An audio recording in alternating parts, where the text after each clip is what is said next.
Hello दोस्तों, स्वागत है आप सभी का हमारे online channel Aaradhya RAS academy में। दोस्तों, राजस्थान में आयोजित राजस्थान पुलिस कांस्टेबल भर्ती परीक्षा 2020 के नवीनतम पाठ्यक्रम के अनुसार राजस्थान पुलिस कांस्टेबल भर्ती परीक्षा का मॉडल पेपर की टेस्ट सीरीज स्टार्ट की गई थी, जिसमें अपने दोस्तों 42 मॉडल पेपर है वो कंप्लीट हो चुके हैं। आज दोस्तों अपना इसमें 43 नंबर का मॉडल पेपर है।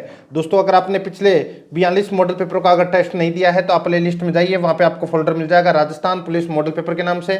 तो आप वहां जाके पिछले 42 मॉडल पेपर का टेस्ट है वो अवश्य दें। और आराध्या आरएएस एकेडमी के यूट्यूब चैनल को सब्सक्राइब नहीं किया है तो इस चैनल को सब्सक्राइब जरूर कर दें, बेल आइकन को दबाएं, वीडियो को लाइक और अपने दोस्तों के पास में शेयर जरूर करें। तो चलिए दोस्तों शुरू करते हैं आज का अपना इसमें पहला प्रश्न। एक कंपनी में प्रतिदिन प्रत्येक महिला 20 बर्तन बना सकती है, यानी कि एक महिला 20 बर्तन है वो बना सकती है, जबकि प्रत्येक पुरुष यानी कि एक पुरुष यानी कि 10 बर्तन बना सकता है। ठीक है, यानी कि एक महिला 20 बर्तन बना सकती है और पुरुष कितना, 10 बर्तन।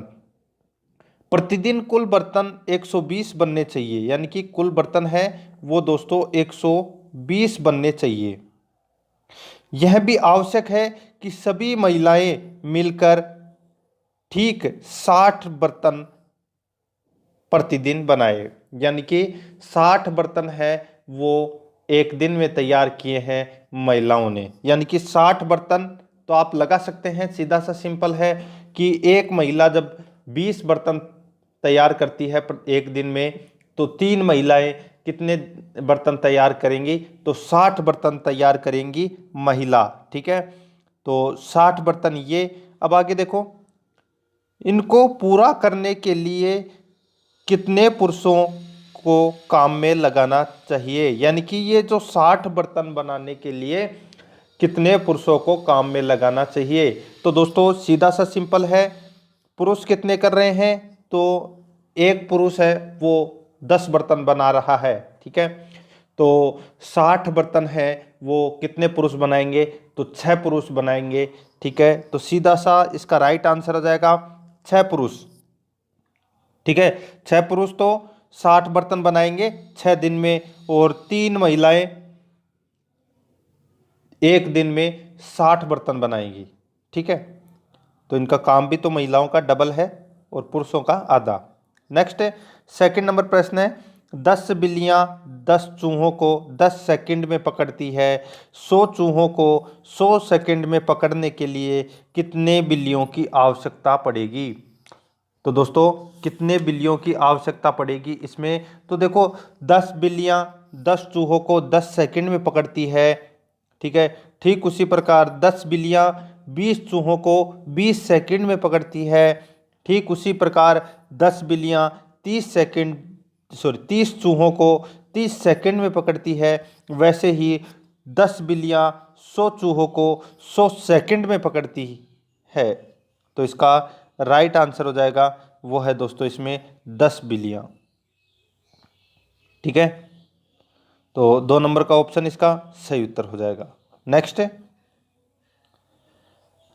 3 नंबर प्रश्न है, निम्न चार्ट पर विचार कीजिए। तो दोस्तों यहाँ पे आपको ये दिख रहा होगा गोला। ठीक है, इसमें 5 पार्ट किए हुए हैं। ठीक है, 1 2 3 4 और 5। ठीक है, अब देखो यहाँ पे ए एक स्कूल में लड़कों की संख्या को दर्शाता है, यानी कि ए वाला जो पार्ट है वो कौन है, लड़के हैं। ठीक है, बी एक स्कूल में लड़कियों की संख्या को दर्शाता है, बी है वो क्या है, लड़कियों की संख्या। ठीक है, अब देखो क्या प्रश्न पूछा गया है कि स्कूल में सीट्स का कितना भाग रिक्त है, यानी कि जो टोटल जो ये भाग है, ठीक है, खाली भाग है, ये कितना भाग रिक्त है ये अपने को बताना है। तो दोस्तों सीधा सा मैं आपको बता देता हूं कि ये वाला पार्ट है ये 25% है, यानी कि जिसको अपन बोलते हैं 1/4। ठीक है, अगर ये इस 25% में से अगर अपन आधा और निकाल दें, जैसे कि ऊपर वाले के अंदर बी वाला पार्ट निकाला हुआ है, तो ये कितना हो जाएगा, ये 1/4 में से भी आधा हो जाएगा, यानी कि 1/8 हो जाएगा। ठीक है, कितना हो जाएगा, 1/8। अब इन दोनों को दोस्तों अपने को क्या करना है, प्लस करना है, यानी कि दोस्तों 1/4 प्लस 1/8 और फिर अपन उसको क्या करेंगे, उसको अपन दोस्तों 1 में से घटा देंगे। ठीक है, समझ में आ गया। तो दोस्तों यहाँ पे देखो, अगर अपन इनको प्लस करते हैं तो कितना आ जाएगा, तो ये आ जाएगा दोस्तों 3/8। कितना आ जाएगा, 3/8। और 1 में से अगर अपन इसको माइनस करेंगे तो 5/8वां भाग है वो दोस्तों अभी खाली भाग पड़ा है। ठीक है, तो इसका राइट आंसर हो जाएगा 2 नंबर का ऑप्शन। आगे चलते हैं, 4 नंबर प्रश्न। एक संध्या सूर्यास्त के पूर्व दो मित्र, ठीक है, एक संध्या यानी कि शाम को सूर्यास्त के समय पूर्व दो मित्र सोनल और राजू एक दूसरे के सामने बात कर रहे थे।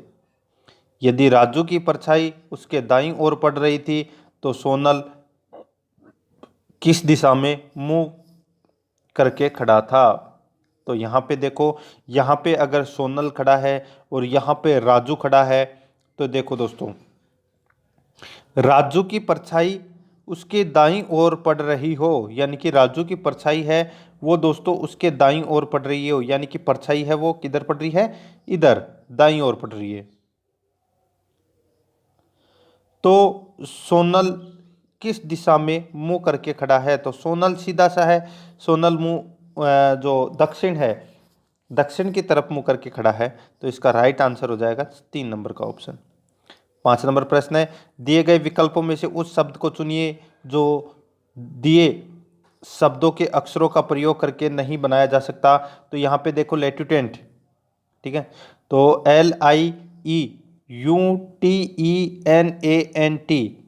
जिसको अपन लेफ्टिनेंट बोलते हैं। ठीक है, तो इसमें से कौन सा शब्द है वो नहीं बनाया जा सकता। तो यहाँ पे देखो LIER, तो यहाँ पे इस शब्द के अंदर आर है वो आपको कहीं नहीं दिख रहा, लेफ्टिनेंट के अंदर आपको कहीं पे आर दिख रहा है, नहीं दिख रहा। तो अपना पहला नंबर का ऑप्शन ही इसका राइट आंसर हो जाएगा। 6 नंबर का प्रश्न है, अनिल कमल से बड़ा है। अनिल है वो कमल से बड़ा है।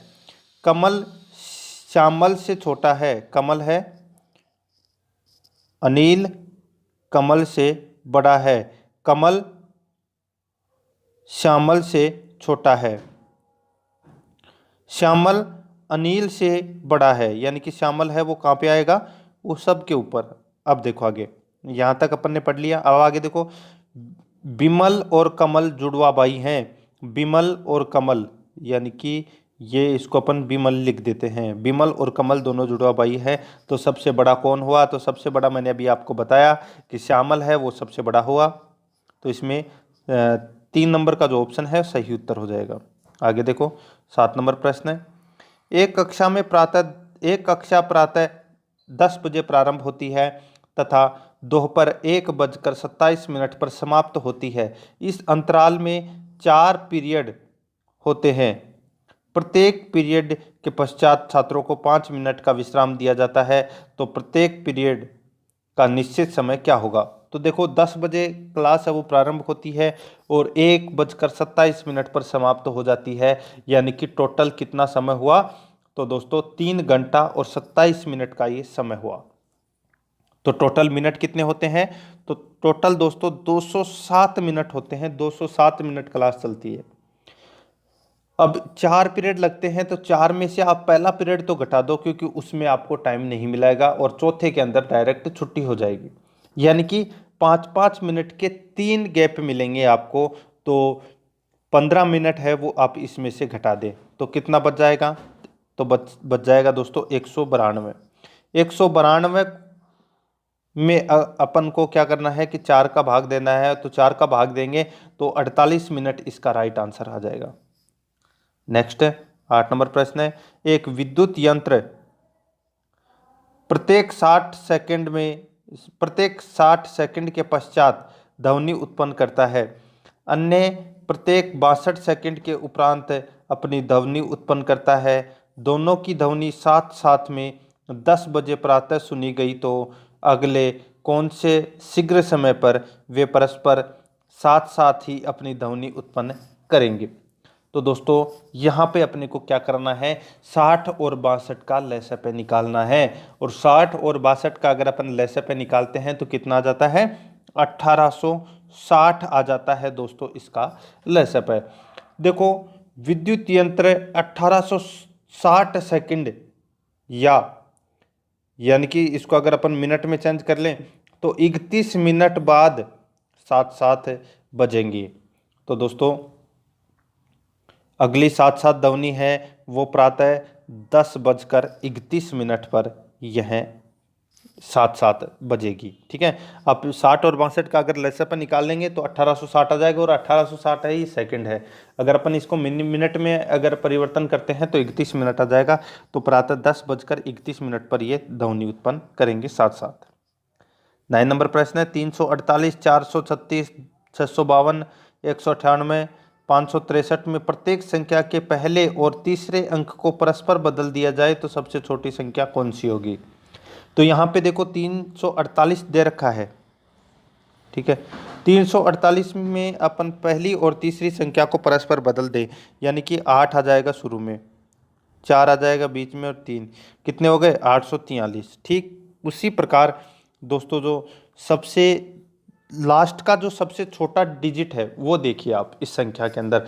348 के अंदर 8 है, 436 के अंदर 6 है, 652 के अंदर लास्ट का डिजिट सबसे छोटा है जिस कौन सा है, 2।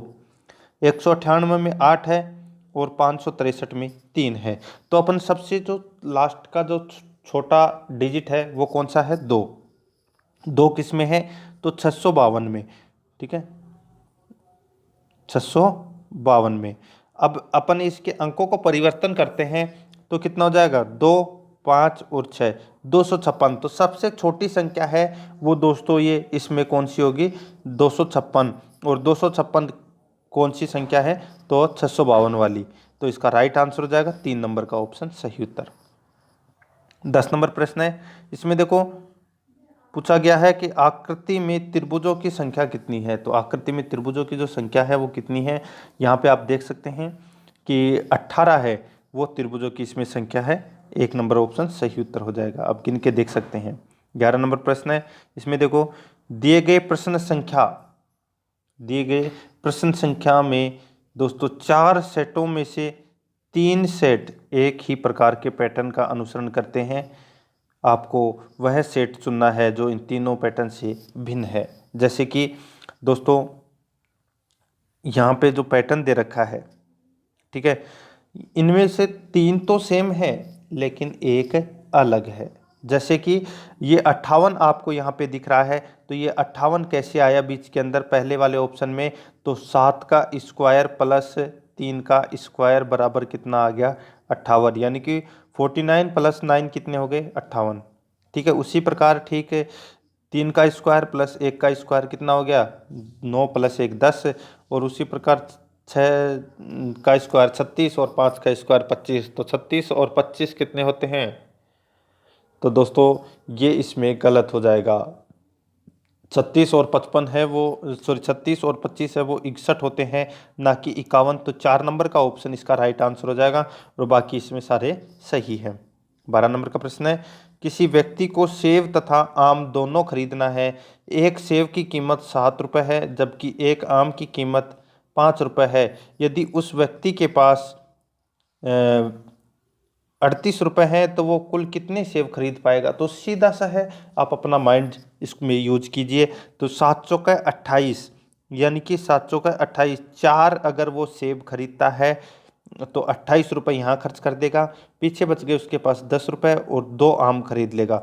तो दोस्तों 4 सेब और 2 आम खरीदेगा, तो यहाँ पे सेब कितने खरीद पाएगा, पूछा क्या है सेब का, तो 4 सेब खरीद पाएगा। 4 नंबर के ऑप्शन इसका राइट आंसर हो जाएगा। आगे देखो 13 नंबर का प्रश्न है, रामनगर ए और नगर बी तक गाड़ी चलाकर गया। राम नगर ए से नगर बी तक गाड़ी चलाकर गया। पहले घंटे में उसने 1/4 यात्रा तय की, अगले घंटे में उसने 1/2 यात्रा तय की, अंतिम 30 मिनट में उसने 80 किलोमीटर की यात्रा की। संपूर्ण यात्रा की दूरी बताइए। तो दोस्तों यहाँ पे देखो पहले घंटे के अंदर वो 1/4 यात्रा पूरी करता है, यानी कि 25% यात्रा पूरी करता है। ठीक है, उससे अगले घंटे में वो दोस्तों आधी यात्रा तय कर लेता है। ठीक है, यानी कि 25% और कर लेता है अगले घंटे में। ठीक है, यहाँ पे दोस्तों देखो क्या पूछा है कि अंतिम 30 मिनट में उसने 80 किलोमीटर की यात्रा है वो पूरी कर ली। ठीक है, तो यहाँ पे आप देख सकते हैं 80 है, उसको अगर आप 4 से मल्टीप्लाई करते हैं तो 8 चौका 32। ठीक है, यानी कि 320 किलोमीटर की है वो यात्रा, ये संपूर्ण यात्रा की दूरी है। ठीक है, तो इसमें 3 नंबर का ऑप्शन इसका सही उत्तर हो जाएगा। ठीक है, नेक्स्ट है, इसमें देखो सर को क्या लिखा है, तो यहाँ पे PSPIPR, यानी कि मैंने आपको ऐसा ही एक क्वेश्चन है वो पहले करवा चुका हूँ, जिसमें दोस्तों ये जो सर है इसको आप दूर दूर लिख दो SIR। ठीक है, इन सब के आगे P लगा दो, अपनी तरफ से लगाना है P। बन गया कि नहीं बन गया ये वाला? ठीक उसी प्रकार दोस्तों यहाँ पे मैं आपको मैन लिख के बताता हूँ। ठीक है, मैन लिख के बता देता हूँ। देखो M दूर दूर लिखना, MAN, इसके आगे P लगा दो, सबके आगे। तो देखो PMPAPN, तो PMPAPN यानी कि 2 नंबर का ऑप्शन इसका सही उत्तर हो जाएगा। यहाँ पे 15 नंबर का प्रश्न आपको दिख रहा होगा, नाइट को दोस्तों 5982 लिखा जाता है। ठीक है, तो टुडे को क्या लिखा जाएगा? ठीक है, तो टुडे को इसमें क्या लिखा जाएगा? तो यहाँ पे देखो टी। ठीक है, देखो नाइट को एन कितने नंबर पे आता है? तो 14 नंबर पे आता है। ठीक है, तो एन को क्या किया? तो एन को दोस्तों यहाँ पे प्लस कर लिया। ठीक है, प्लस कर लिया तो कितना हो गया? देखो एक एन है वो 14 नंबर पे आता है, तो इसको प्लस कर लिया तो कितना हो गया? 5। ठीक है, आई है वो कितने नंबर पे आता है? तो 9 नंबर पे आता है। ठीक है, जी है वो कितने नंबर पे आता है? तो EFG 8 नंबर पे आता है। एच है ABCDEFG 7 नंबर पे आता है दोस्तों जी। ठीक है, तो यहाँ पे मिसप्रिंट हो रखी है, यहाँ पे 7 और आएगा। ठीक है, यहाँ पे 7 और आएगा, 8 से पहले 7 आएगा। ठीक है, 5 9 7 और फिर 8 और फिर दोस्तों यहाँ पे 20 नंबर पे आता है T। तो 2 और 0 कितने होते हैं? तो 2 होते हैं। तो ये बनेगी सीरीज दोस्तों 59782। तो ठीक उसी प्रकार टुडे के लिए जो सीरीज बनेगी, तो टुडे यानी कि T है वो 20 नंबर पे आता है, और 2 और 0 कितने होते हैं? तो 2, यानी कि इस प्रश्न का सही उत्तर आपको यहाँ पे देखने को मिल जाएगा 26 41 7। ठीक है, 1 नंबर ऑप्शन सही उत्तर। नेक्स्ट है, एक पोल की ऊंचाई 40 मीटर है, वह 15 मीटर ऊपर से मुड़कर जमीन को लग जाता है, तो पोल के आधार से शीर्ष की वर्तमान दूरी कितनी है? यानी कि एक पोल की ऊंचाई है वो 40 मीटर है, ये मैंने 40 मीटर का एक पोल बना दिया।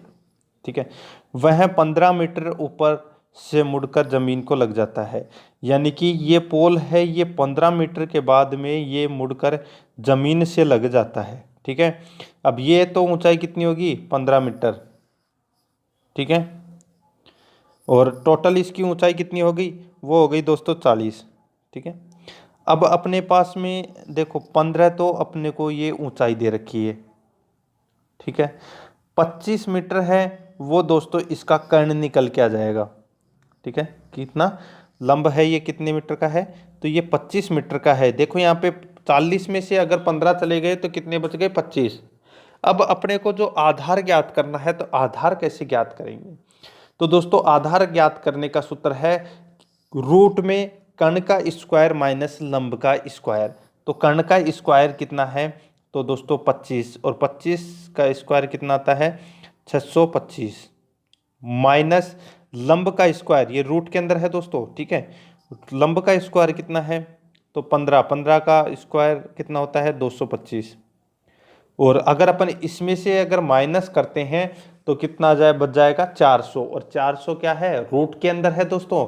अगर रूट अगर अपन खत्म करते हैं तो कितना आ जाएगा 20, यानी कि 20 मीटर की दूरी है, ठीक है, आधार की। तो इसका राइट आंसर हो जाएगा 20 मीटर। इन एक नंबर का जो ऑप्शन है सही उत्तर। 17 नंबर प्रश्न है, 50 व्यक्तियों की एक पंक्ति में मोहन बाएं से 30वें स्थान पर है, वह सोहन दाएं से 40वें स्थान पर है, तो दोनों के बीच में कुल कितने व्यक्ति है। तो दोनों के बीच में कुल कितने व्यक्ति है, ये अपने को बताना है, ठीक है। देखो 50 व्यक्तियों की एक पंक्ति में मोहन है, मोहन है वो बाएं से 30वें स्थान पर है, यानी कि बाएं से 30वें स्थान पर है कौन, मोहन।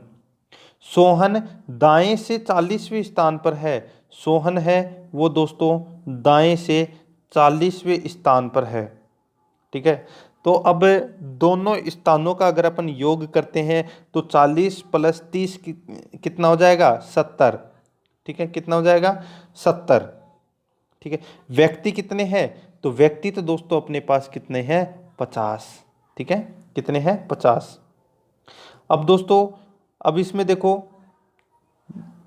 मोहन और सोहन है, ठीक है, दोनों के बीच में कुल कितने व्यक्ति हैं। अब 70 माइनस 50 माइनस इन दोनों को भी करना पड़ेगा, तो कितने बच जाएंगे, तो 18 व्यक्ति।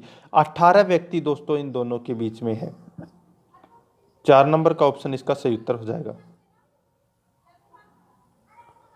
18 नंबर प्रश्न है, आर एच से अधिक कमाई करता है, आर है वो एच से अधिक कमाई करता है किंतु टी के समान नहीं करता। तो टी के समान नहीं करता तो टी इससे क्या हो गया, बड़ा हो गया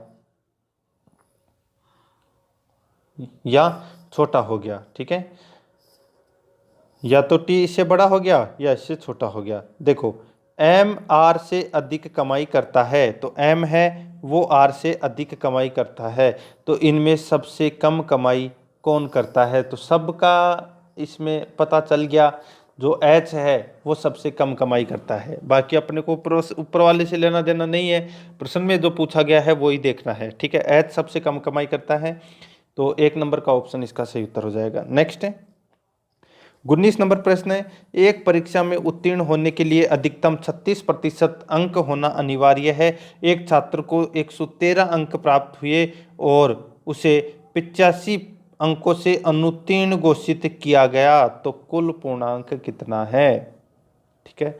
यानी कि एक छात्र को 113 अंक प्राप्त हुए और वह 85 अंकों से अनुत्तीर्ण हो गया, तो सीधा सा है 113 और 85 इसको जोड़ेंगे तो ये कितना हो जाएगा, ये तो ये 36% हो जाएगा दोस्तों। यानी कि दोस्तों अब देखो इसमें 113 प्लस 85 कितने होते हैं, तो 198, ये 198 है, ये कितना प्रतिशत है, तो ये 36% है दोस्तों।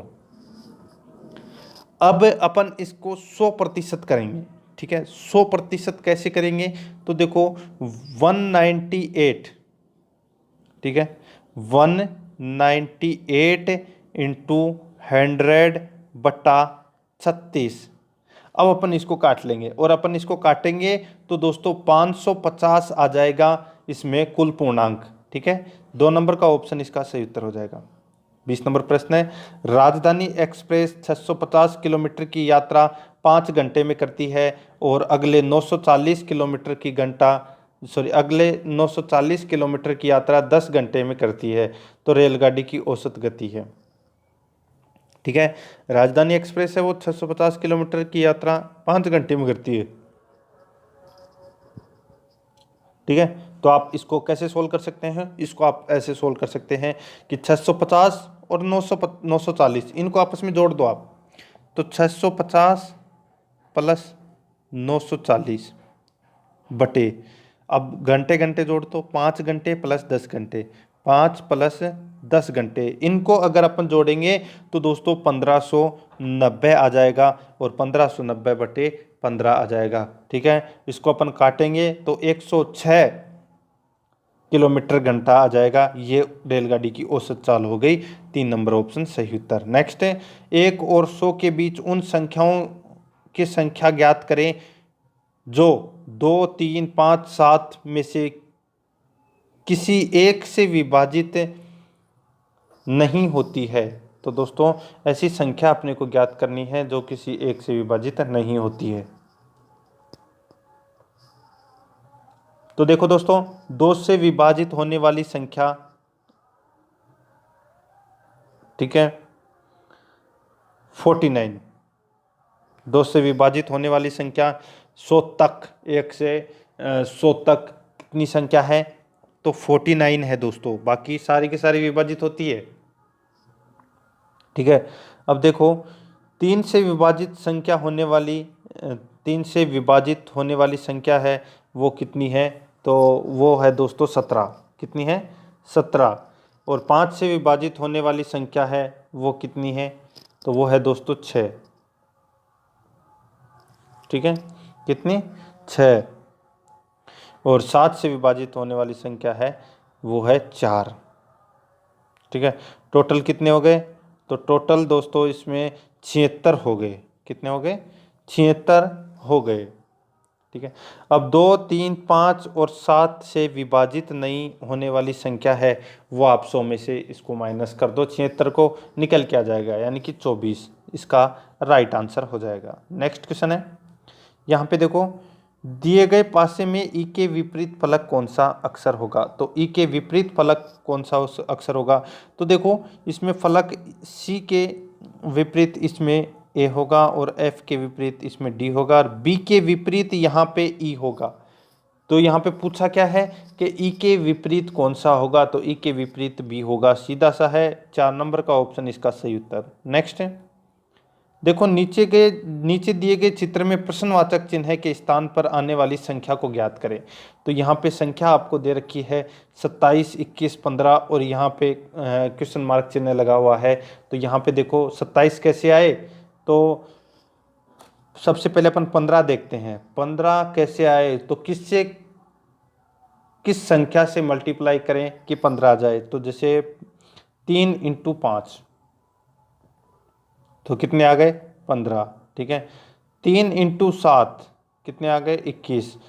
3 × 9 कितने आ गए? 27, ठीक है। तो ठीक उसी प्रकार यहाँ पे देखो 2-2 का गैप चल रहा है, एक साइड में तो 3 है और यहाँ पे 2-2 का गैप चल रहा है, तो यहाँ पे 3 × 3 बराबर 9 आ जाएगा।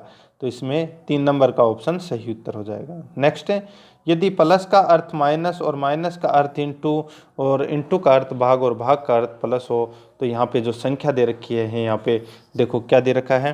4 + 8 × 8 भाग 16 × 8 भाग 8 - 2। अब इनकी जो यहाँ पे जो चिन्ह दिया गए हैं वो अपने को इसमें क्या करना है कि बदलना है, ठीक है। और इसको अपन आसानी से बदल सकते हैं, ये आप बदल लेना। इसका राइट आंसर मैं आपको बता देता हूँ। तो इसका राइट आंसर हो जाएगा 21, ठीक है। 3 नंबर का जो ऑप्शन है वो बिल्कुल सही उत्तर हो जाएगा। नेक्स्ट देखो, कुछ सिद्धांतों के आधार पर कुछ समीकरणों को हल किया गया है, उसी आधार पर उन समीकरणों के सही उत्तर निकाले हैं जिनके हल नहीं निकाले गए हैं। यदि अब यहाँ पे देखो 70 × 20 45 दे रखा है, 70 × 20 बराबर 45 दे रखा है। अब देखो ये कैसे दिए हैं 45? तो 70 + 20/2, यानी कि 70 + 20 कितने होते हैं? तो ये होते हैं 90 और 90 में अपन 2 का भाग दिए तो कितना आ गया? 45, ठीक है। ठीक उसी प्रकार यहाँ पे 48 + 14 दे रखे हैं, तो कितने होते हैं? 48 और 14, तो ये होते हैं 62, ठीक है। और 62 का आधा कितना होता है? 31, तो अपना ये भी ठीक उसी प्रकार यहाँ पे 40 और 22 दे रखे हैं, तो 40 और 22 कितने होते हैं? ठीक वैसे ही 62 होते हैं। और 62 के आधे कितने होते हैं? 31, तो इस प्रश्न का भी राइट आंसर क्या हो जाएगा? 31, ठीक है। नेक्स्ट 36 नंबर प्रश्न है, इसमें देखो शुक्रवार को एक आयोजित सम्मेलन के स्थान पर पहुंचकर मैंने जाना कि मैं निर्धारित दिन के 2 दिन पूर्व ही पहुंच गया हूं। यदि मैं आगामी बुधवार को पहुंचता तो कितने दिन विलंब हो जाता? ठीक है। तो देखो शुक्रवार को पहुंचता है ये, ठीक है। और अगले बुधवार को अगर वो पहुंचता तो कितने दिन का विलंब होता। तो दोस्तों मैं आपको विलंब की बता देता हूँ, विलंब है वो 2 या 3 दिन का विलंब होता। तो चलो मैं बता देता हूँ, अगर देखो शुक्रवार को पहुंचता है वो, तो यानी कि फ्राइडे को अगर वो पहुंचता है तो 2 दिन पूर्व ही वो पहुंच जाता है, यानी कि 2 दिन पूर्व ही वो पहुंच जाता है, यानी कि रविवार। प्रोग्राम कब का था, यानी कि सम्मेलन कब का था, रविवार का था, ठीक है। और वो अगर बुधवार को वहाँ पहुंचता तो देखो सोमवार, मंगलवार और बुधवार, ठीक है, तो उससे 3 दिन का विलंब हो जाता। तो इसमें 3 दिन इसका राइट आंसर हो जाएगा। नेक्स्ट है, किसी तालाब में पानी की मात्रा हर घंटे में दुगनी हो जाती है, इस प्रकार वह 10 घंटे में पूरा भर जाता है, तो बताओ वह आधा कितने समय में भरेगा। तो 9 घंटे में आधा भरेगा, क्योंकि हर घंटे में वो दुगना हो जाता है, ठीक है। तो 9 घंटे के अंदर वो आधा भर जाएगा और फिर दुगना हो जाएगा 10वें घंटे में। तो इसका राइट आंसर हो जाएगा वो है, यानी कि 10वें घंटे में फुल भर जाएगा, 9 घंटे में आधा, तो 10वें घंटे में फुल। तो इसका राइट आंसर हो जाएगा 9 घंटे। नेक्स्ट, इसमें देखो कुछ कथन और निष्कर्ष दे रखे हैं। इसमें देखो कुछ कबूतर तोते नहीं हैं, तो कुछ तोते हरे नहीं हैं, ठीक है। तो निष्कर्ष में देखो कुछ कबूतर हरे हैं, कुछ तोते हरे हैं, तो ये दोनों ही निष्कर्ष नहीं निकल रहे, क्योंकि दोनों ही नकारात्मक है दोस्तों। तो इसका राइट आंसर हो जाएगा वो है कोई भी अनुसरण नहीं करता है। 5 नंबर ऑप्शन इसका सही उत्तर। नेक्स्ट है, 4320 को किस सबसे छोटी संख्या से गुणा करने पर प्राप्त गुणनफल एक पूर्ण घन संख्या होगी। तो पूर्ण घन संख्या कौन सी होगी। यहाँ पे देखो 40, 50, 60 और 80 दे रखा है। तो दोस्तों आप देखो इसको, अगर इसका लेस निकाल लेते हैं तो सबसे ज़्यादा बेटर रहेगा। तो आप 4320 का लेस निकालते हैं तो 2 का दिया, फिर बच गए 2160, फिर वापस 2 का दिया तो 1080, फिर वापस दिया तो आ जाएगा 540, फिर वापस दिया तो 270, फिर इसमें वापस दिया फिर आ जाएगा 135। 135 में आप 3 का दोगे तो दोस्तों इसमें जो अभिष्ट संख्या आ जाएगी वो आ जाएगी दोस्तों 50, ठीक है। और 50 इसका राइट आंसर हो जाएगा। आगे चलते हैं। 3 इंटू 38 इंटू 537 इंटू 1256 में इकाई का अंक कौन सा होगा। तो दोस्तों इकाई का अंक की अगर मैं इसमें बात करूं तो इसमें देखो इकाई का अंक होगा कौन सा। तो इकाई का अंक को अपन मल्टीप्लाई कर लेते हैं। तो 3 इंटू इसमें इकाई का अंक कौन सा है 8, इसमें कितना है 7 और इसमें कितना है 6। इन सभी को आपस में मल्टीप्लाई कर लेंगे तो इकाई का अंक अपना निकल के आ जाएगा।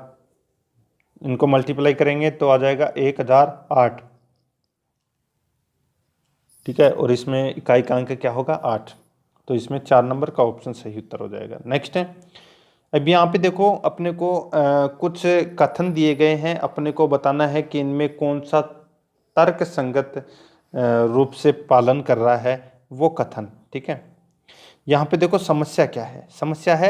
समस्या का विवरण देखो। अत्यधिक प्रतिस्पर्धा के कारण सफाई साबुन कंपनी एक्स को भारी नुकसान हुआ, की जाने वाली कार्रवाई। तो इस पर कार्यवाही कौन सी की जाए, यानी कि कार्रवाई है वो कौन सी की जाए। कथन 1, अब अपने को बताना है कि इन दोनों कथनों में से कौन सा कथन सही है। देखो ग्राहकों को आकर्षित करने के लिए कंपनी एक्स को उत्पाद पर भारी छूट देनी चाहिए, कथन 1 है। कथन 2 देखो, कंपनी एक्स को अपने प्रतिस्पर्धियों की रणनीति, उत्पादों और बिक्री तकनीकों का विश्लेषण करना चाहिए, ठीक है। तो दोस्तों इसमें कौन सा कथन सही है। तो इसमें दोस्तों केवल और केवल दूसरा वाला कथन सही है, ठीक है। पहले वाली तो इसमें गलत हो जाएगा, उत्पाद पर भारी छूट देनी चाहिए, ठीक है। तो जो कथन 2 है वो सही है। तो इसका राइट आंसर हो जाएगा केवल 2 कथन ही पालन करता है। नेक्स्ट क्वेश्चन है, यहाँ पे आपको दिख रहा होगा दोस्तों, चित्र दिखा रहा हूँ मैं यहाँ पे आपको। देखो उपरोक्त चित्र में दिया गया है कि डेटा किसी कक्षा के छात्रों के जन्मदिन, महीने, वार को दर्शाता है। मई, जून, सितंबर, अक्टूबर और नवंबर के महीनों में जिन छात्रों के जन्मदिन आते हैं उनका एक प्रतिशत दिया गया है। ठीक है, एक दशमलव तक कितना है, यानी कि उनका प्रतिशत एक दशमलव तक कितना है। तो सीधा सा सिंपल सा है, इन सभी को आपस में जोड़ लो। देखो जनवरी में कितना है 2, फरवरी में कितना है 6, मार्च में कितना है 8, फिर अप्रैल में कितना है 6, मई में, इसमें पूछा किस किस का है, इसमें पूछा है दोस्तों मई, जून, सितंबर, अक्टूबर और नवंबर। ठीक है, मई, जून, सितंबर, अक्टूबर और नवंबर का पूछा है, ये तो मैंने शुरू के लिख दिए। देखो मई का कितना है 2। ठीक है, जून का कितना है, जून का है दोस्तों 8, और सितंबर का कितना है, तो दोस्तों सितंबर का देखो 10 है। अक्टूबर का कितना है, तो अक्टूबर का दोस्तों इसमें 2 है, और नवंबर का कितना है, तो नवंबर का इसमें 8 है। तो देखो 10 और 10 20, 20 और 30। ठीक है, तो टोटल कितना हो गया 30। अब इन सबको अगर अपन जोड़ें, यानी कि 1 से 12 महीने तक, जनवरी से दिसंबर तक, तो टोटल होते हैं दोस्तों 64। तो 30/64 इंटू 100 करें तो दोस्तों 46.9 आ जाएगा। तो इसका राइट आंसर है 1 नंबर ऑप्शन, सही उत्तर। नेक्स्ट है 33 नंबर प्रश्न है, इसमें देखो तर्क दिया गया है, अपने को मान्यता बतानी है कि कौन सी मान्यता इसमें सही है। ठीक है, तो देखो यहाँ पे मान्यता भी आपको 2 मिलेगी। ठीक है, तर्क देखो, पत्नी ने पति से कहा घर के व्यय पर फैसला करने से पहले मुझसे परामर्श करें, यानी कि घर पर खर्चा करने से पहले मुझसे राय लें, परामर्श करें, ऐसा पति ने पत्नी से कहा। ठीक है, तो मान्यता देखो क्या है कि पत्नी पति से परामर्श किए बिना गलत निर्णय लेगी, ऐसा ये गलत हो जाएगा। ठीक है, दूसरा है सही निर्णय लेना जरूरी है। तो दोस्तों इसमें केवल और केवल सेकंड वाला पार्ट है वो सही है, सही निर्णय लेना जरूरी है, तो इसका केवल और केवल मान्यता 2 का पालन होता है। नेक्स्ट 34 नंबर प्रश्न है, बिंदु ए से शुरू होकर श्री एक्स उत्तर की ओर बिंदु बी के पास पहुंचने के लिए 15 किलोमीटर की दूरी तय करता है, यानी कि दोस्तों ये यहाँ पर है। ठीक है, यहाँ से ये बी के पास पहुँचने के लिए यानी कि 15 किलोमीटर की दूरी तय करता है। आगे देखो, फिर वह बाएं मुड़ता है और सी बिंदु तक पहुँचने के लिए 10 किलोमीटर चलता है। तो ये दोस्तों मैंने यहाँ पे 10 किलोमीटर चला दिया। फिर दाएं मुड़ जाता है और डी बिंदु तक पहुँचने के लिए 10 किलोमीटर फिर चलता है। 10 किलोमीटर तक दोस्तों मैंने फिर चला दिया। फिर दाएं मुड़ जाता है और अंत में ई तक पहुंचने के लिए 30 किलोमीटर चलता है। तो दोस्तों ये मैंने इनको यहाँ पे ले लिया और 30 किलोमीटर तक चला दिया। ठीक है, और दाएं 30 किलोमीटर चलता है। और अब देखो बिंदु सी और बिंदु ई के बीच न्यूनतम दूरी कितनी है। तो बिंदु सी कौन सा है, ये वाला है, और ई कौन सा है, ई इधर है। तो इन दोनों के जो बीच की जो दूरी है वो कितनी है। तो दोस्तों वो ही अभी मैंने बताया था कि आधार अगर निकालते हैं, कर्ण अगर निकालते हैं तो कैसे निकालेंगे। ठीक है, तो यहाँ पे 10 का स्क्वायर प्लस 30 का स्क्वायर कितना हो जाएगा, तो 1000 हो जाएगा। 1000 का क्या हो जाएगा, इसमें रूट हो जाएगा। ठीक है, तो 10 आ जाएगा दोस्तों, इसमें कितना आ जाएगा 10, रूट 10। तो इसका राइट आंसर हो जाएगा वो है 10 रूट 10, 2 नंबर ऑप्शन सही उत्तर। नेक्स्ट है, यहाँ पे देखो दोस्तों निम्न अनुक्रम को देखें तो यहाँ पे निम्न समूह से संबंधित है। तो दोस्तों इस प्रश्न को आप छोड़ दें। ठीक है, इसका वैसे राइट आंसर हो जाएगा ये वाला। नेक्स्ट क्वेश्चन है, 36 नंबर प्रश्न है, क और ख दो शहर एक सीधी सड़क पर 300 किलोमीटर की दूरी पर स्थित हैं। राम, देखो क और ख इनके बीच की दूरी कितनी है, 300 किलोमीटर है दोस्तों। ठीक है, राम कार से 60 और क से क की तरफ चलता है 60 किलोमीटर प्रति घंटा की रफ्तार से। ठीक है, और शाम है वो 90 किलोमीटर प्रति घंटा की रफ्तार से ये इधर चलता है। ठीक है, अब देखो 60 और 60 120, एक 2 घंटे में ए है वो 120 चलता है और बी है वो कितना चलता है, तो 90 और 90 180, तो टोटल कितना हो गया, 300 किलोमीटर हो गया। अब यहाँ पे क्या पूछा है कि वे दोनों कै शहर से कितने किलोमीटर की दूरी एवं कितने समय बाद मिलेंगे।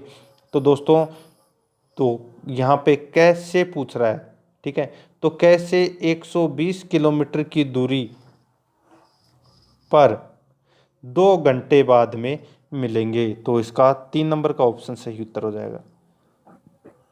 37 नंबर प्रश्न है, मोहन ने 280 सेमी लंबा एक लकड़ी का टुकड़ा खरीदा। वह इसे 2 टुकड़ों में इस प्रकार काटना चाहता है कि छोटे टुकड़ों की लंबाई बड़े टुकड़ों की लंबाई का 75% रहे। इस प्रकार काटे गए टुकड़ों की लंबाई कितनी होगी। तो दोस्तों, यहाँ पे आप देख सकते हैं कि लंबाई है वो कितनी होगी। देखो, लकड़ी के टुकड़े की कुल लंबाई यहाँ पे कितनी दे रखी है, तो 280 सेंटीमीटर दे रखी है। ठीक है, अब आगे देखो, छोटे टुकड़े की लंबाई बड़े टुकड़े की लंबाई का 75% है, यानी कि मानना कि बड़ा टुकड़ा है वो कितना है 100 और छोटा कितना है उससे 75, यानी कि 4:3 अपन उसको लिख सकते हैं। यानी कि अब इसमें पूछा गया है कि काटे गए छोटे टुकड़े की लंबाई कितनी होगी, तो इसका सीधा सा सिंपल सा है, छोटे वाला कितना है 3 है, तो 3/7 इंटू 280 से काट लो, 7 चौका 28, 40 बार गया, और 40 इंटू 3 कितना हो जाएगा 120, तो इसका राइट आंसर हो जाएगा 120 सेमी। 38 नंबर प्रश्न है, निम्न अंक श्रेणी में अंतिम अज्ञात संख्या क्या होगी। तो यहाँ पे सीधा सा आपको सिंपल सा दिख रहा होगा कि 44, 55, 66, 88, 110 और 143, आगे क्या आएगा। तो यहाँ पे देखो दोस्तों, शुरुआत में कितना गैप है, 44 से 55 के बीच में 11 का, फिर 11 का है, फिर आगे दोस्तों कितने का आ गया, तो फिर आगे दोस्तों 22 का गैप आ गया, फिर वापस 22 का गैप आ गया, फिर आ गया दोस्तों 33 का गैप। ये 2 बार 11 का गैप, 2 बार 22 का गैप और 2 बार ही 33 का गैप आएगा, यानी कि 143 में अगर अपन 33 जोड़ते हैं तो कितना आ जाएगा 176, यानी कि 2 नंबर का ऑप्शन सही उत्तर हो जाएगा। नेक्स्ट है, निम्न तालिका में खाली स्थान पर कौन सी संख्या होगी। तो खाली स्थान पर कौन सी संख्या होगी, तो यहाँ पे देखिए दोस्तों, 17 इंटू 12 कितने होते हैं 204, कितने होते हैं 204, और 204 का आधा कितना होता है, तो वो होता है 102। 17 इंटू 12 कितना होता है 204, और 204 का आधा 102। ठीक है, ठीक उसी प्रकार 15 इंटू 10 कितने होते हैं 150, और 150 का आधा कितना होता है 75, तो इसका 3 नंबर का ऑप्शन सही उत्तर हो जाएगा। 40 नंबर प्रश्न है, यदि अंग्रेजी वर्णमाला को जेड से प्रारंभ यानी कि जेड से आरंभ कर विपरीत क्रम में लिखे तो दाईं ओर से 17वें एवं बाईं ओर से 12वें अक्षर के मध्य कौन सा अक्षर होगा। तो दोस्तों, ऐसा ही प्रश्न मैं आपको पहले भी करवा चुका हूं। देखो, अगर अपन जेड से शुरू करते हैं तो बायां से दोस्तों 12वां, ठीक है, बायां से 12वां अक्षर दोस्तों अपने पास वो आ जाएगा। ठीक है, कितना आ जाएगा, देखो 26 में से अगर अपन 12 घटा दें तो कितना बच जाएगा, 27 में से अगर अपन 12 घटा दें तो अपने पास बच जाएगा 15, और 15 नंबर पे क्या आता है ओ।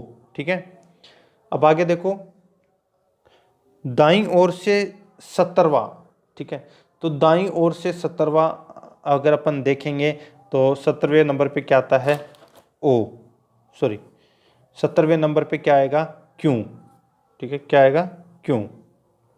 और इन दोनों के मध्य कौन सा अक्षर होगा, तो ओ पी क्यू, यानी कि पी ही एक बीच में होगा। ठीक है, तो 1 नंबर का ऑप्शन सही उत्तर। नेक्स्ट है, निम्नलिखित चित्र में कुल कितने त्रिभुज हैं, तो कुल कितने त्रिभुज हैं, तो यहाँ पे देख सकते हैं आप त्रिभुजों में कि कुल टोटल है त्रिभुज है वो टोटल 12 है। ठीक है, आप गिन सकते हैं 1 2 3 4 5 6 7 8 9, ये 10, ये 11 और ये 12। ठीक है, नेक्स्ट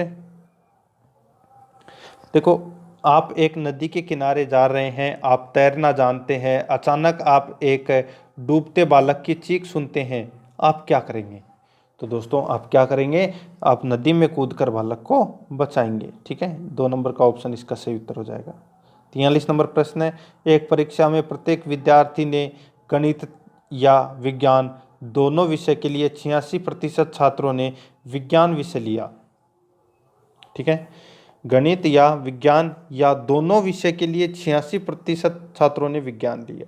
गणित विषय वालों की संख्या विज्ञान लेने वाले विद्यार्थियों की संख्या की आधी है, यानी कि 86 का आधा कितना हो जाएगा, तो दोस्तों 86 के आधा हो जाएगा 43। ठीक है, अब देखो, यदि विद्यार्थियों की संख्या 1000 थी जो कितने विद्यार्थियों ने गणित व विज्ञान दोनों विषय लिए, गणित व विज्ञान दोनों विषय लिए, तो दोस्तों आप देख सकते हैं कि टोटल जो 29 यानी कि 290 विद्यार्थियों ने दोस्तों इसमें क्या लिया, तो इसमें टोटल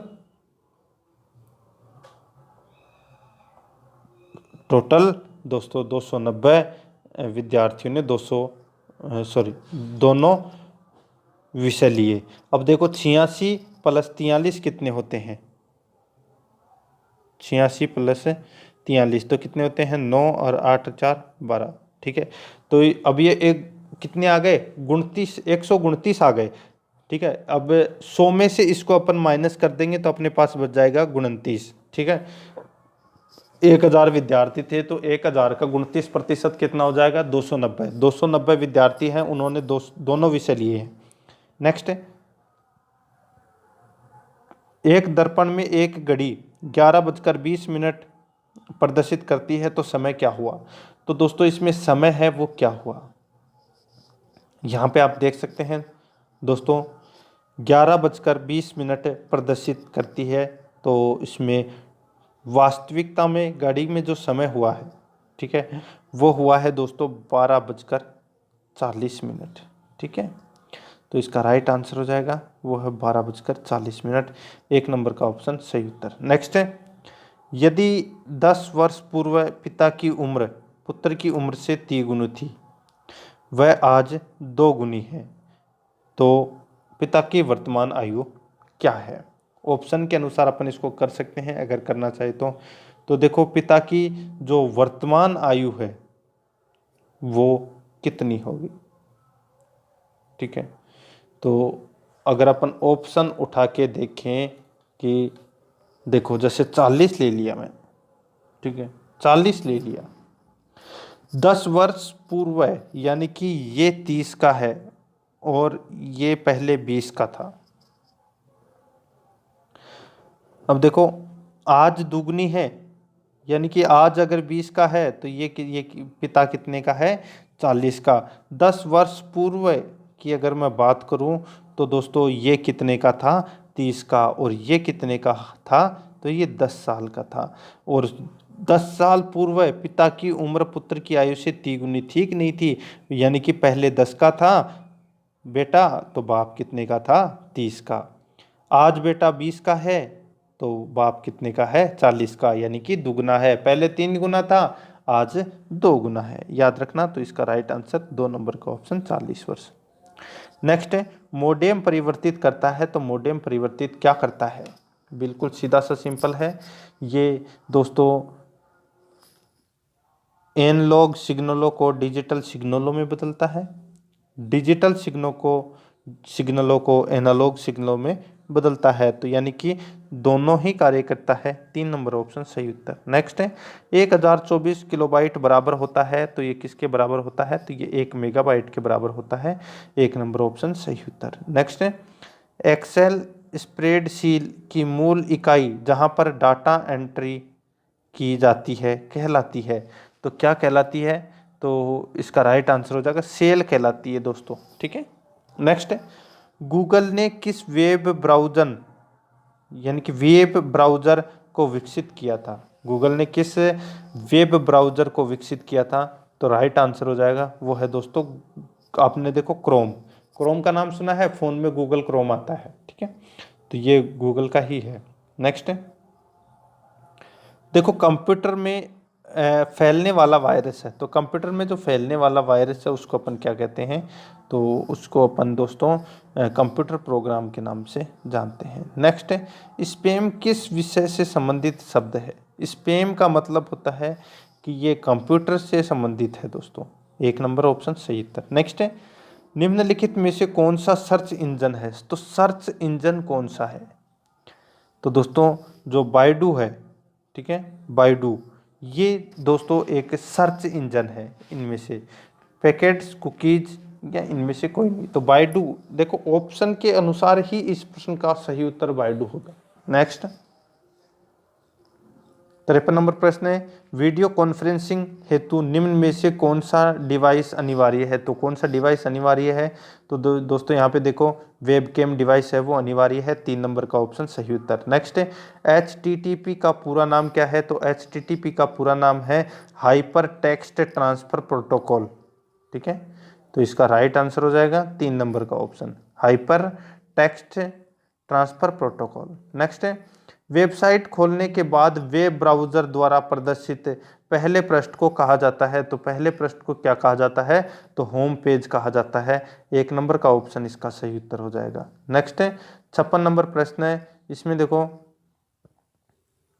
खोजा क्षमता ईमेल समाचार स्टॉक की कीमतें मौसम संबंधी जानकारी खेल और मनोरंजन जैसी सेवाएं प्रदान करती है। तो ये क्या प्रदान करती है? इसका सही उत्तर हो जाएगा कौन सा है? तो वो है पोर्टल। 2 नंबर का ऑप्शन सही उत्तर। नेक्स्ट है निम्नलिखित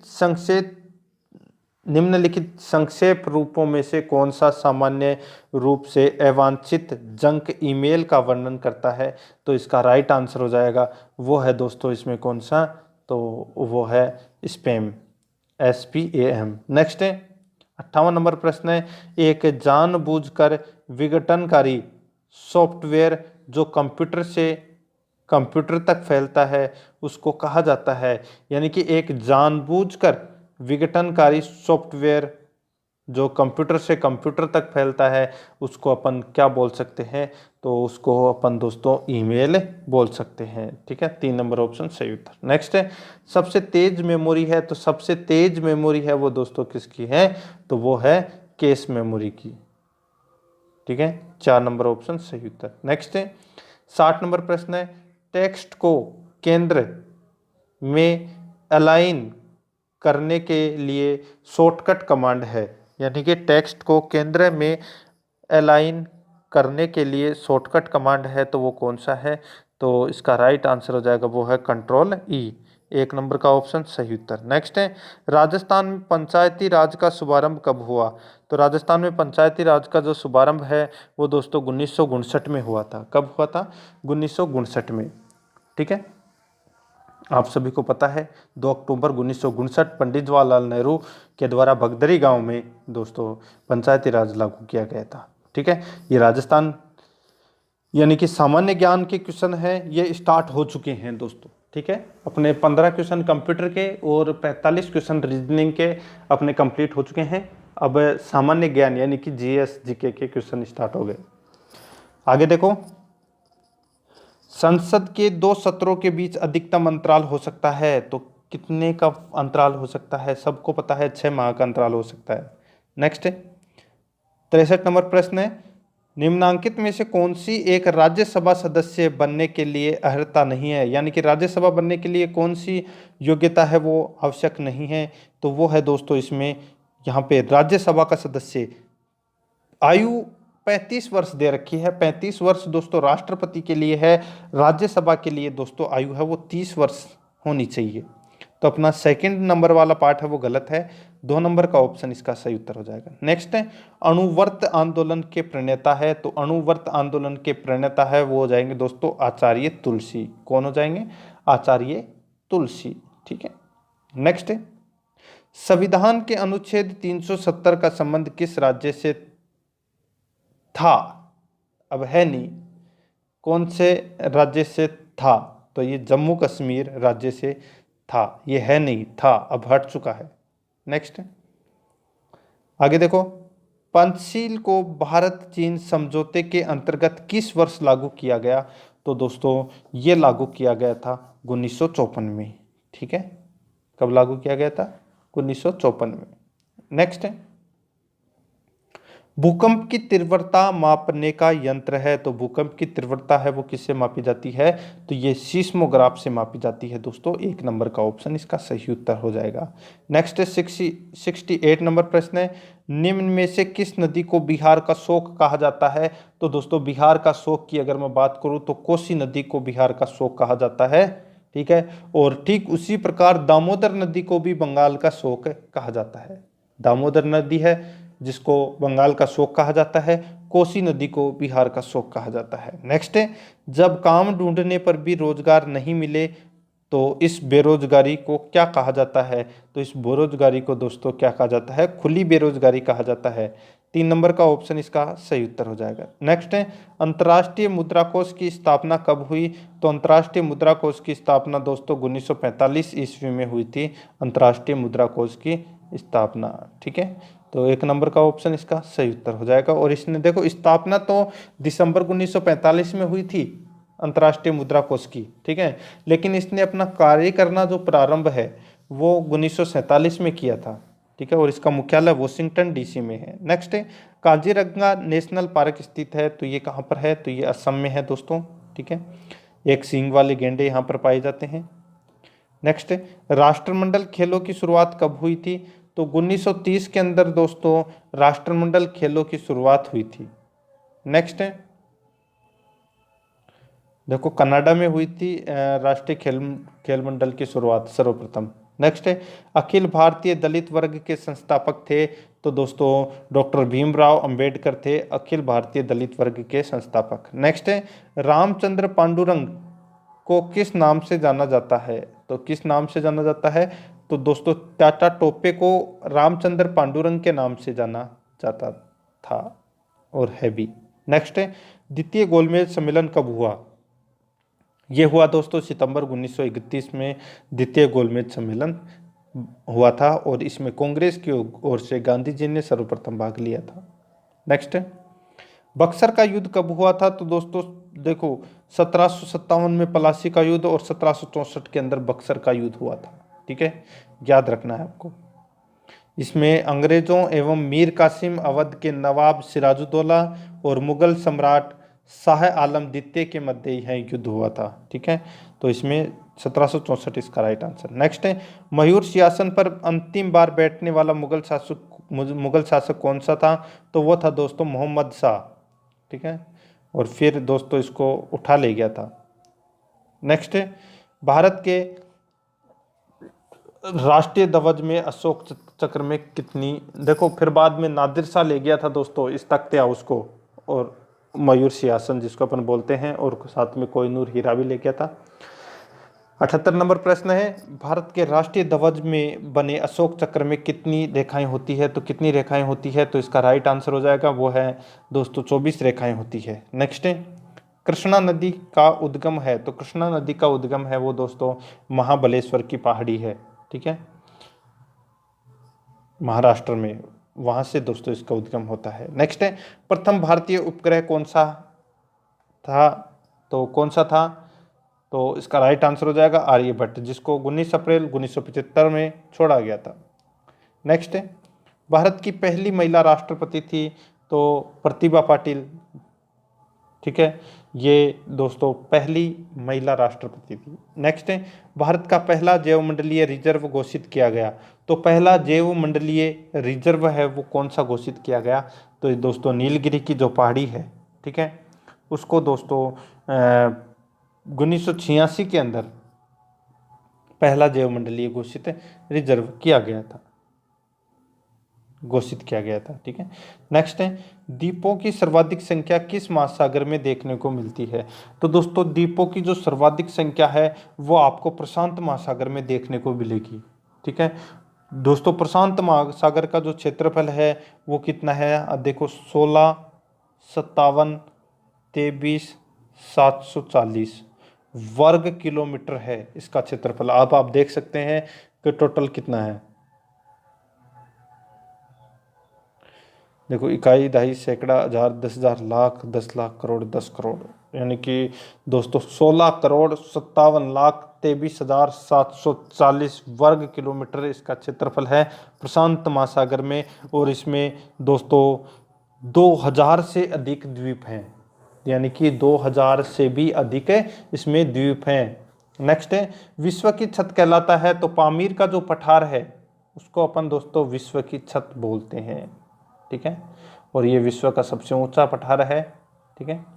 नेक्स्ट है, ज्ञानपीठ पुरस्कार किस क्षेत्र वालों को दिया जाता है? तो ज्ञानपीठ पुरस्कार है वो दोस्तों किस क्षेत्र को दिया जाता है? तो साहित्य क्षेत्र में उत्कृष्ट कार्य करने वाले के लिए ये पुरस्कार दिया जाता है।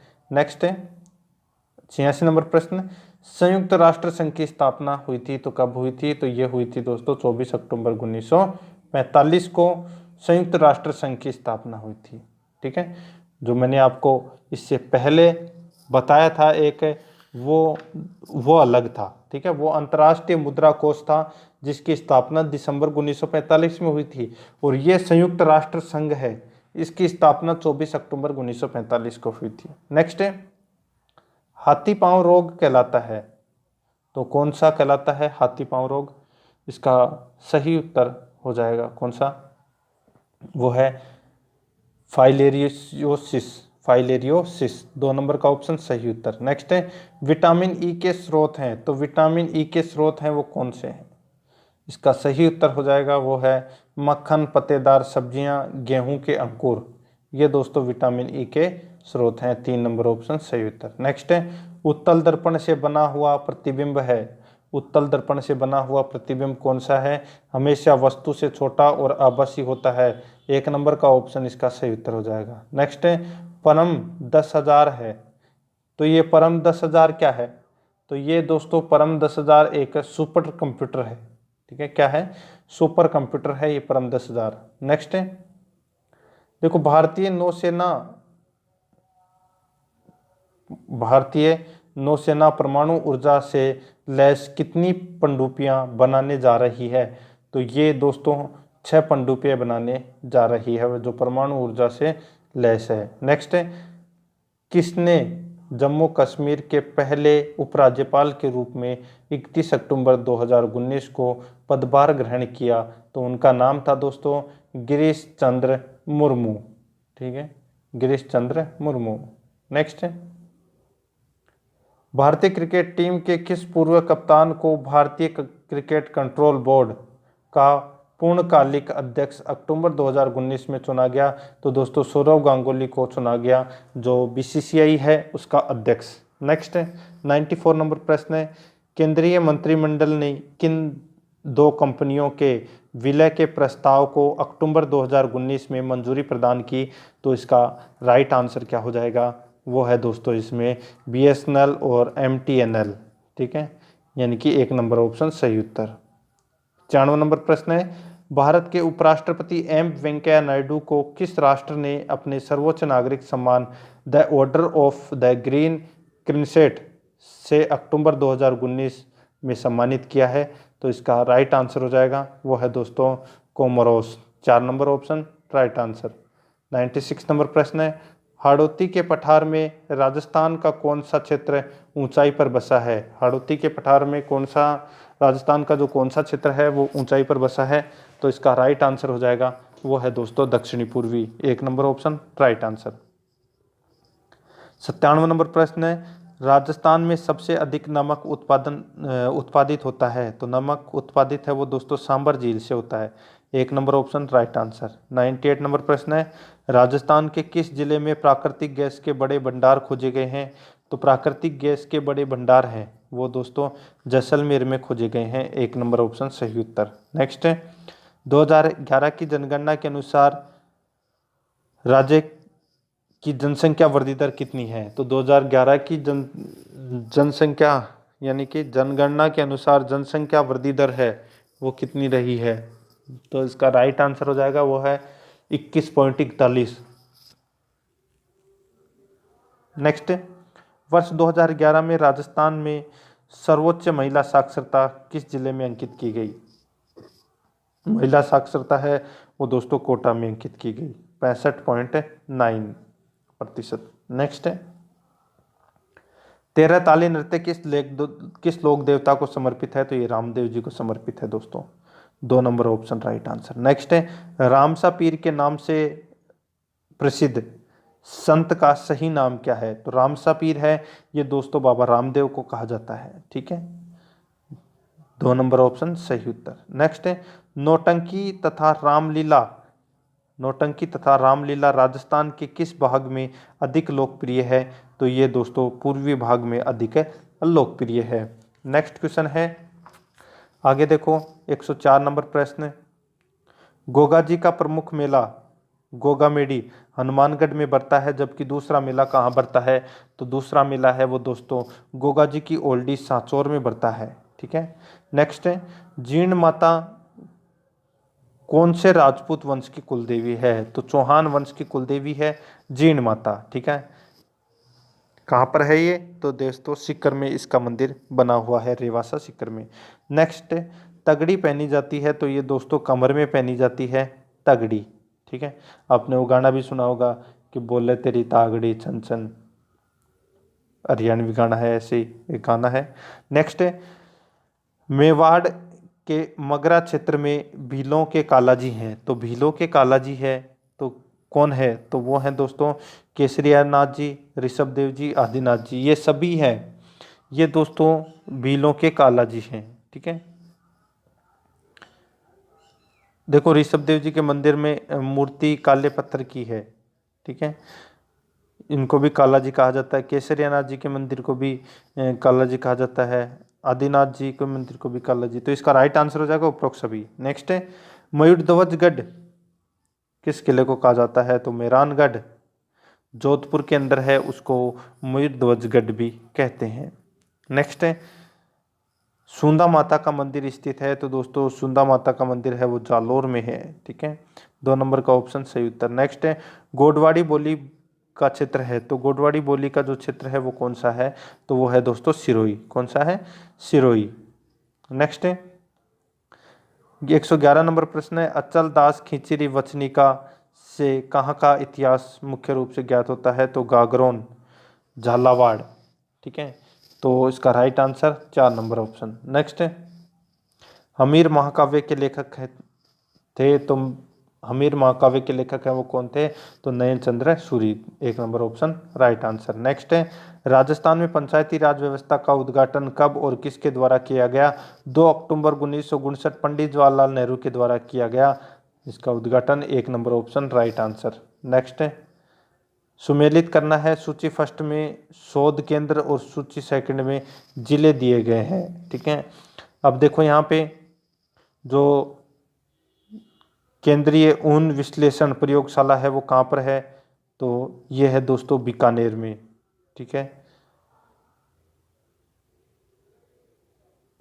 अब इसमें देखो दोस्तों धनिया, ठीक है, धनिया है वो कहाँ पर है? तो ये दोस्तों अजमेर में है। कहाँ पर है धनिया सर्वाधिक है? शोध केंद्र धनिया का जो शोध केंद्र है वो कहाँ पर है? तो ये है दोस्तों अजमेर में। घोड़ा, ठीक है, यहाँ पे घोड़ा का पूछा गया है, तो घोड़ा का जो शोध केंद्र है वो कहाँ पर है? तो ये दोस्तों बीकानेर में है। सरसों का तो सेवर भरतपुर में है। ठीक है, इसका केंद्र तो सरसों का सेवर में आ गया, भरतपुर में। और भेड़, ठीक है, भेड़ का दोस्तों इसमें पूछा गया है इसमें देखो राष्ट्रीय भेड़ एवं अनुसंधान केंद्र, ठीक है, सॉरी घोड़ा का इसमें कोटा होगा।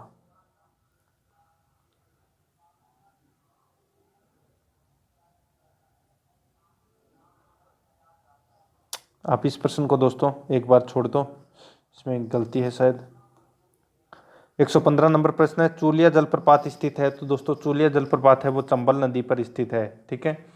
नेक्स्ट है, इसबगोल का सर्वाधिक उत्पादन किस जिले में होता है? तो ये दोस्तों जालोर में होता है इसका सर्वाधिक उत्पादन। 2 number option right answer. Next है, राष्ट्रीय ऊंट अनुसंधान केंद्र स्थित है। तो ये कहाँ पर स्थित है?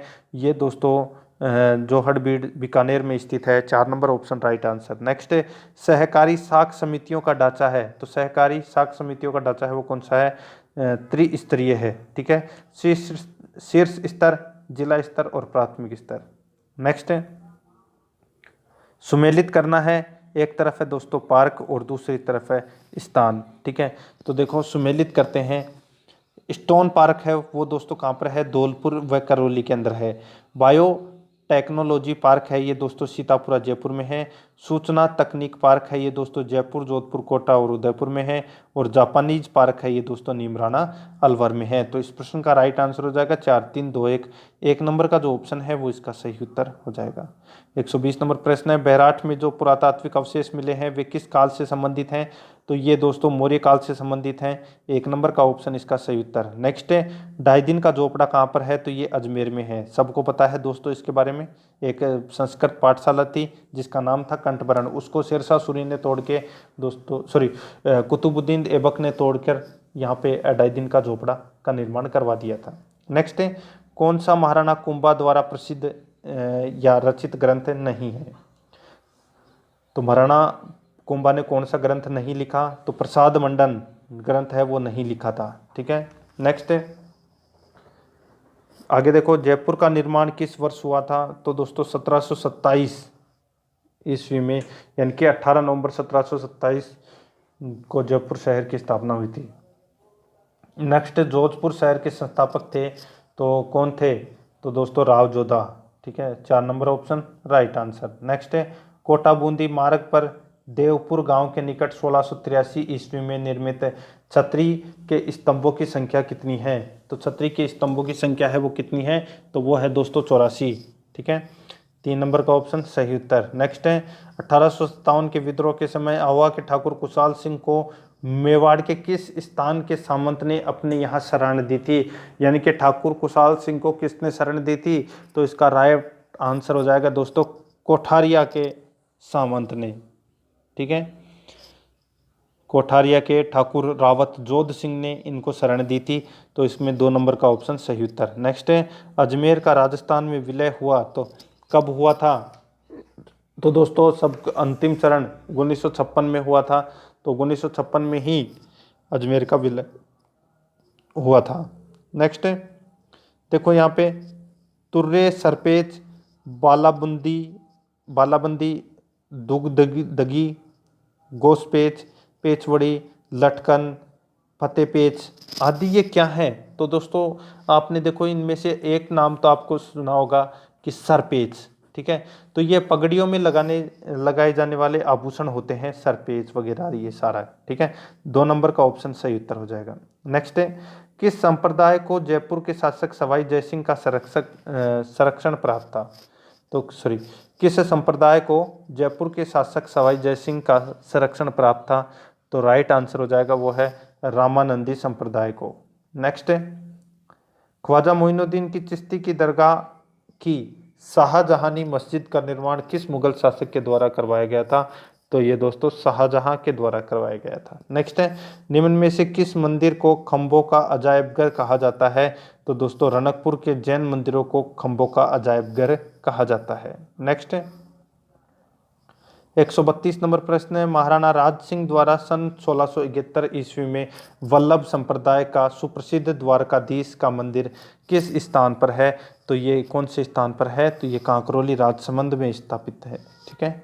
नेक्स्ट है, भील पुरुष अपने बालों को ढकने के लिए सिर पर जो पहनते हैं उसे क्या कहते हैं? तो उसे कहते हैं दोस्तों क्या? उसे कहते हैं पोत्या। क्या कहते हैं? पोत्या। नेक्स्ट है, देखो यहाँ पे सुमेलित करना है, ठीक है, यानी कि कौन सी नदी पर कौन सा दुर्ग बसा हुआ है। तो यहाँ पे चित्तौड़ का दुर्ग है, ये दोस्तों परबन और काली सिंध नदी पर स्थित है, ठीक है। अगला देखो गागरोन का दुर्ग, तो ये दोस्तों गंभीरी और बेडस नदी के तट पर बसा हुआ है। आगे देखो भैंसरोडगढ़ दुर्ग है, ये दोस्तों चंबल व बामणी नदी के तट पर बसा हुआ है। और मनोहर थाना दुर्ग है, ये काली सिंध और आहू नदी के संगम पर बसा हुआ है। तो इस प्रश्न का राइट आंसर हो जाएगा 3, 4, 1, 2। 135 नंबर प्रश्न है, निम्न को सुमेलित कीजिए। सूची फर्स्ट और सूची सेकंड दे रखा है, यानी कि कौन से खनिज का उत्पादन कहाँ पर होता है वो अपने को इसमें बताना है, ठीक है। इसमें देखो दोस्तों राजपुरा दरीबा, ठीक है, राजपुरा दरीबा में कौन से खनिज का उत्पादन होता है, तो वो है सीसा दस्ता का। नाथरा की पाल, नाथरा की पाल में दोस्तों लोहा अयस्क मिलता है। खो दरीबा के अंदर क्या मिलता है, तो दोस्तों खो दरीबा के अंदर तांबा। और बांदर सिंदरी के अंदर दोस्तों बेरिलियम प्राप्त होता है। तो इसका राइट आंसर हो जाएगा 2, 4, 1, 3, ठीक है, यानी कि 2 नंबर का जो ऑप्शन है वो इसका सही उत्तर हो जाएगा। 136 नंबर प्रश्न है, राजस्थान का मृगवन कहलाता है, तो राजस्थान का मृगवन है वो कौन सा कहलाता है? सही उत्तर हो जाएगा इसका, वो है Machia safari park, 1 number option सही उत्तर। नेक्स्ट है, निम्नांकित में से आर्द्र जलवायु वाला जिला है, तो आर्द्र जलवायु वाला जिला कौन सा है, तो वो है टोंक, 2 नंबर ऑप्शन सही उत्तर। नेक्स्ट है, भीखाभाई सागवाड़ा नहर सिंचाई परियोजना से कौन सा जिला लाभान्वित होता है, तो कौन सा जिला लाभान्वित होता है, तो इसका राइट आंसर हो जाएगा वो है दोस्तों Dungarpur, 1 number option right answer. Next है, खस का कौन सा भाग इत्र एवं शरबत निर्माण के लिए उपयोगी होता है, तो ये दोस्तों खस का कौन सा भाग इत्र एवं शरबत निर्माण के लिए उपयोगी होता है, तो इसका राइट आंसर हो जाएगा वो है जड़, 1 number option right answer. 140 number प्रश्न है, राष्ट्रीय चंबल घड़ियाल अभ्यारण्य किन किन राज्यों में विस्तृत है, तो ये दोस्तों राजस्थान, मध्य प्रदेश और उत्तर प्रदेश में विस्तृत है। नेक्स्ट है, अब दोस्तों ये महिला एवं बाल अत्याचार एवं कानूनी प्रावधान से संबंधित क्वेश्चन आएंगे, ये 10 क्वेश्चन है, ठीक है, जो ये अब की बार नया टॉपिक जोड़ा गया है। नेक्स्ट, शारदा एक्ट के तहत प्रारंभ में बालिकाओं की विवाह योग्य न्यूनतम आयु रखी गई थी, तो कितनी आयु रखी गई थी विवाह के लिए बालिकाओं की आयु? शारदा एक्ट के अनुसार 14 वर्ष रखी गई थी दोस्तों, 3 नंबर का ऑप्शन सही उत्तर। नेक्स्ट है, भारतीय संविधान का कौन सा अनुच्छेद 14 वर्ष से कम आयु के बच्चों को फैक्ट्री में कार्य या अन्य जोखिम भरा कार्य करने से रोकता है, तो वो आर्टिकल अपने को बताना है कौन सा है, तो वो आर्टिकल है आर्टिकल 24, ठीक है, 1 नंबर का ऑप्शन इसका सही उत्तर हो जाएगा। नेक्स्ट है, 43 नंबर प्रश्न है दोस्तों, यहाँ पे देखें, दहेज निरोधक अधिनियम 1986 के अंतर्गत दहेज लेने वाले को कितने रुपए जुर्माने के दंड का प्रावधान किया गया है, ठीक है, दहेज लेने वाले को कितने रुपए जुर्माने का दंड का प्रावधान किया गया है, राइट आंसर हो जाएगा वो है 15,000 का जुर्माना, 3 नंबर ऑप्शन सही उत्तर। नेक्स्ट है, दिसंबर 2019 में किस स्थान पर पुलिस ने दुष्कर्म के आरोपियों को एनकाउंटर किया, जो देश भर में चर्चा का विषय रहा? तो दोस्तों दिसंबर 2019 के अंदर एक एनकाउंटर हुआ था, ठीक है, और वो एनकाउंटर दोस्तों रेप से संबंधित था, ठीक है, दुष्कर्म के आरोपियों को का एनकाउंटर किया गया था, तो वो हैदराबाद में हुआ था दोस्तों, ठीक है, 4 नंबर का ऑप्शन सही उत्तर। नेक्स्ट है, विशाखा दिशा निर्देश का संबंध किस कानून से है? विशाखा दिशा निर्देश का संबंध किस कानून से है, तो इसका राइट आंसर हो जाएगा वो है कार्य स्तर पर लैंगिक एवं यौन उत्पीड़न, 1 नंबर का ऑप्शन सही उत्तर। नेक्स्ट है, कार्यस्थल पर महिलाओं के साथ यौन उत्पीड़न रोकथाम निषेध और निवारण अधिनियम 2013 किस तिथि को लागू किया गया? तो ये लागू किया गया दोस्तों 9 दिसंबर 2013 को। नेक्स्ट, कार्यस्थल पर महिलाओं के साथ यौन उत्पीड़न अधिनियम 2013 के तहत किन संस्थाओं को किस समिति का गठन करना होगा? तो ये करना होगा दोस्तों आंतरिक शिकायत समिति। ठीक है, 1 नंबर का ऑप्शन इसका सही उत्तर हो जाएगा। नेक्स्ट है, कार्यस्थल पर महिलाओं के साथ यौन उत्पीड़न कानून किन संस्थाओं पर लागू होता है? तो ये लागू होता है कि जहाँ से अधिक लोग कार्यरत हों। 2 नंबर का ऑप्शन सही उत्तर हो जाएगा। नेक्स्ट है, कौन सा कृत्य यौन उत्पीड़न की श्रेणी में माना जाएगा? तो ये माना जाएगा दोस्तों अश्लील वीडियो भेजना, अश्लील तस्वीरें दिखाना, यौन संबंध बनाने की मांग करना। तो इसका राइट आंसर हो जाएगा उपरोक्त सभी। नेक्स्ट है, यौन उत्पीड़न के मामले में शिकायत के लिए निर्धारित समय सीमा है। तो निर्धारित समय सीमा है वो दोस्तों 3 माह है। ठीक है, तो ये हो गया दोस्तों आज का अपना जो मॉडल पेपर है, राजस्थान पुलिस कांस्टेबल भर्ती परीक्षा 2020 के सिलेबस के अनुसार तैयार किया गया है। तो दोस्तों आराध्या RS एकेडमी के यूट्यूब चैनल को सब्सक्राइब जरूर करें, बेल आइकन को दबाएं, वीडियो को लाइक और अपने दोस्तों के पास में शेयर जरूर करें। मिलते हैं दोस्तों नेक्स्ट वीडियो में। जय हिंद, जय भारत।